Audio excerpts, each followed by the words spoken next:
সবাইকে ছেড়ে না ফেরার দেশে চলে গেলেন ওসমান হাদি। হাদি ভাই মরে গেছে। হাদি যে দুনিয়া থেকে চলে গিয়েছে সেটা ডক্টররা আগেই বলে দিয়েছিল। বেঁচে নাই, তারপর আপনারা করেন। হাদি ভাই আসলে আছে এটা বলাই কঠিন। ডাক্তাররা কেউ বলে নাই যে উনি বাঁচবে, বলে হুজুর এটা আশা করা যায় না। কারণ বুলেটটি হাদির মাথার এক পাশ দিয়ে গিয়ে অন্য পাশ দিয়ে বের হয়ে গিয়েছে। বুলেটটা রাইট সাইড দিয়ে ঢুকে গিয়ে বাম সাইড দিয়ে বের হয়ে গেছে। এছাড়া হাসনাত আব্দুল্লাহর একটি শব্দই প্রকাশ করে হাদি তৎক্ষণাৎ দুনিয়া ত্যাগ করেছিল। হাদি ভাইকে যারা হত্যা করেছে বর্ডার পার করে ভারতীয় বাহিনীর কাছে হস্তান্তর। যেমন এরা ভারতে চলে যায় এবং সেইখানে বসে তারা হাসি ঠাট্টা রং তামাশা করতে থাকে। বাংলাদেশের সকল মানুষ যখন আবেগে আপ্লুত হয়ে কান্না করছিল, তখন সেই সকল অপরাধীরা প্রকাশ্যে হাসি ঠাট্টা করছে। নতুন খবর, সুখবর। এখন হাদির সিরিয়াল আছে, বুঝছো? তাদের পক্ষ নিয়ে একটি রাজনৈতিক মহল আনন্দ উল্লাস করছে। ডাক্তার তাসরিন রেডিও যা তোর এই চল ভাই।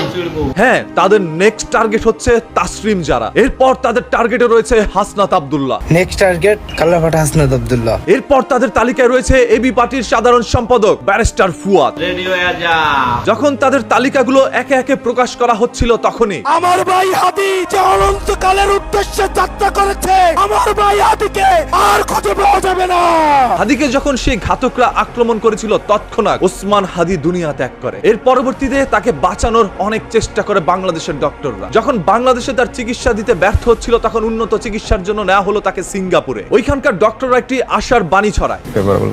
বলা হয় হাদি আবারও ফিরে আসবে। তবে হাদি বাংলাদেশে থাকা অবস্থায় যে দুনিয়া ত্যাগ করেছে, এটা হাসনাত আব্দুল্লাহর একটি ভাষায় প্রকাশ হয়। হাদি ভাইকে যারা হত্যা করেছে, কারণ এই হাসনাত আব্দুল্লাহ তাকে হসপিটালে দেখতে যায় এবং দেখার পর সেইখানে বসেই তারা কান্না করে। ওসমান হাদির উইকেটটা পড়ে গেছে। যখন পুরো বাংলাদেশের রাজনৈতিক মহল থেকে সাধারণ জনগণ পর্যন্ত এই ওসমান হাদির জন্য কান্না করছিল, তখনই এরা এসে আনন্দ উল্লাস এবং যে হাদির উপরে হামলা করেছে তাকে পুরস্কার দেওয়ার ঘোষণা করে। আমার একটা দাবি দেশবাসীর কাছে, ওসমান হাদিরে যে আহাম করছে এর বড় ধরনের একটা পুরস্কার দেওয়া হোক।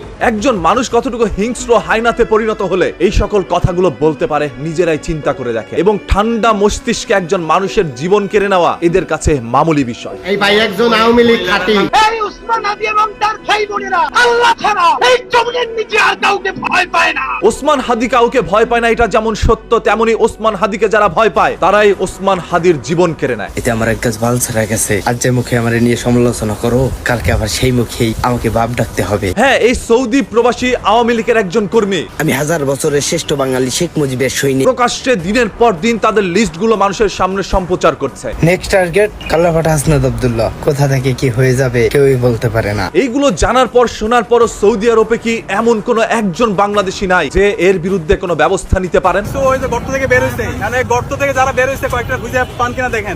আমার বসে আছে গর্ত থেকে কয়েকটা, যেগুলো হচ্ছে হাসিনার এই যে বলার পর যেগুলো আইতেছে, এগুলো পান পিটাইয়ে লাল করে ফেলবে, ঠিক আছে? এগুলো কয়েকটা খুঁজে বের করে। হয়তোবা সেই কুলাঙ্গার বিদেশের মাটিতে থাকে, তবে তার পরিবার তো দেশে থাকে। আমার কারণে আমার পরিবারের উপরে যদি কোনো আঘাত আসে, খোদার কসম কাউকে ছাড়বো না আমি। সবই কেয়ারফুল। এরকম কিছু সন্তানের জন্য পরিবাররা সমস্যার সম্মুখীন হয়। ভয় দেখিয়ে মুজিব সৈনিকদের দাবিয়ে রাখা যাবে না। নিষিদ্ধ আওয়ামী লীগ সংগঠনটি কেন এই ওসমান হাদির উপরে এতটা ক্ষিপ্ততা প্রকাশ করছে? লীগের মতো একটা গণহত্যাকারীরে পিটাইতে পারে একটা জেনারেশনের সৌভাগ্য না? এতে আমার এক